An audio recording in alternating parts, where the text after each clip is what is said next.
बिस्मिल्लाहिर्रहमानिर्रहीम अस्सलामु अलैकुम वरहमतुल्लाहि वबरकातुहू। दोस्तों एक मरतबा फिर आपको सईदी वाच जामपुर चैनल पर वेलकम करता हूं। दोस्तों आज की वीडियो में हम बात करेंगे कि हम इस एलईडी वाच का जो टच वॉच होती है इसका हम टाइम किस तरीके से सेट कर सकते हैं। इसका तरीका बहुत ही आसान होता है। दोस्तों इसके मेन डिस्प्ले पर आप देख सकते हैं, यहाँ पर ये लिखा हुआ है टच स्क्रीन। तो दोस्तों यहाँ पर आपने क्लिक करना है। आप क्लिक करेंगे तो इस तरह टाइम शो हो जाएगा। अब आपने यहाँ पर इसको इस तरीके से प्रेस करके रखना है।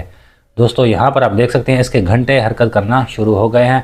तो अब आपने यहाँ से घंटों को सेट करना है। उसके बाद दोस्तों दोबारा इसको इस तरीके से प्रेस करके रखना है।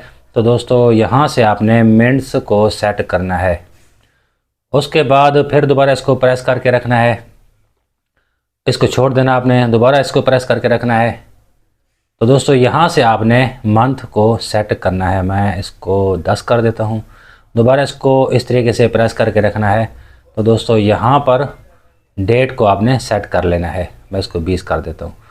उसके बाद दोबारा इसको प्रेस कर देना है।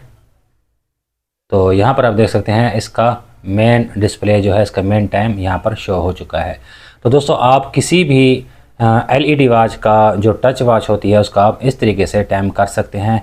दोस्तों ये वॉच भी आप देख सकते हैं मोबाइल शेप की, जो स्मार्ट वॉच होती है उसकी शेप की सेम उसी तरह की ये वॉच बनाई गई है। छोटे बच्चों के लिए होती है और बड़े भी इसको यूज़ कर सकते हैं। मैं उम्मीद करता हूँ आपको ये वीडियो पसंद आई होगी। अच्छी लगे तो इसको ज़रूर लाइक कीजिए और अपने दोस्तों के साथ ज़रूर शेयर कीजिए। मिलते हैं किसी नेक्स्ट वीडियो में, तब तक के लिए अल्लाह हाफिज़।